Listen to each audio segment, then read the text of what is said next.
వందే భారత్ రైలులో హైదరాబాద్ నుంచి తిరుపతికి బీజేపీ నాయకురాలు మాధవీలత భక్త బృందంతో కలిసి చేరుకున్నారు. తిరుపతికి చేరుకున్న ఆమెకు పార్టీ నాయకులు, కార్యకర్తలు ఘనంగా స్వాగతం పలికి పుష్పగుచ్చం ఇచ్చి గజమాలతో సత్కరించారు.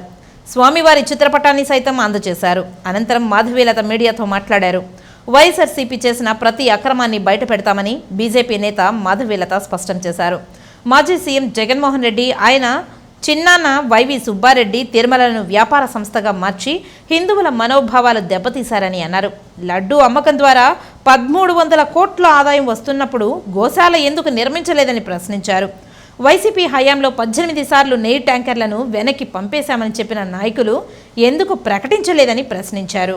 మేము హైందవ మతాన్ని నమ్ముతాము, వెంకటేశ్వర స్వామిని ఆరాధిస్తాము, నమ్ముతాము అని అండర్టేకింగ్ ఇస్తే తప్ప లోపలికి కాలు పెట్టడానికి వీలు లేదే.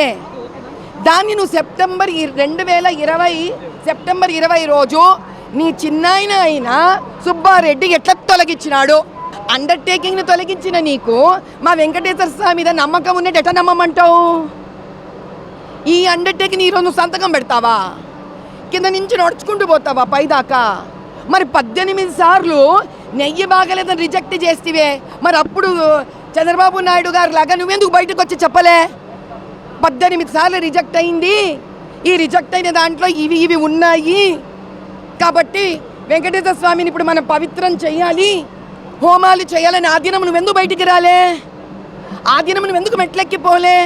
ఆ దినం చెప్పింటే మా బోటి వాళ్ళం ఆ రోజు ప్రాయశ్చిత్తం చేసుకునేవాళ్ళం కదా. ఎందుకు చేయలే? నువ్వు డ్రామా నడుస్తోందా? ఓట్లు కావాలా నీకు? ఇంకొకసారి రాజకీయాన్ని భక్తిని కలిపినాడా ఎవరన్న పొలిటీషియన్ నాలాంటి వాళ్ళు అనంతమై వస్తారు మీ దగ్గరికి. వెంకటేశ్వర స్వామి దిగొస్తాడు. అసలు ఆ పని తిరుపతి దగ్గర కూడా రానికూడదు. ఎంత పాప ప్రక్షాళన చేస్తాడంట. చర్చిలకు వయ్యి చేసుకోమని చెప్పు. వస్త్రాలు, తలంబ్రాలు, ముత్యాలు ఎవరు ముఖ్యమంత్రి అయినా ఇస్తారు కదా. రేపు నువ్వైతావప్ప ముఖ్యమంత్రి, నువ్వు తీసుకుపోవాలి కదా.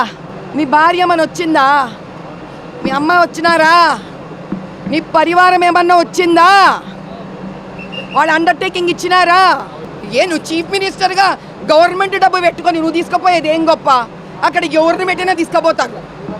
నువ్వు చీఫ్ మినిస్టర్గా రూల్ బట్టి పోయినావు. హిందుత్వాన్ని నమ్మి గౌరవించి పోలే నువ్వు.